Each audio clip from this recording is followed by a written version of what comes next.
How to get Uber Eats bag. Welcome back to Glitz Sorcerer, and let's get right into this video.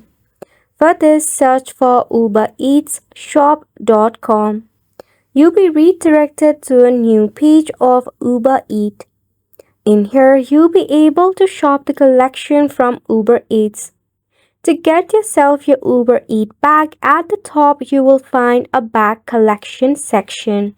Just tap on it. In here, you will find some of the bag collection. And if it's sold out, it will also let you know. To purchase it, just tap on the bag, then select the number of quantity you want to purchase. Then you can add to cart or buy with Shop Pay. I'll be tapping on Add to Cart. Once done, just tap on View Cart. Now to purchase it, select on the checkout button at the bottom. You'll be redirected to this page.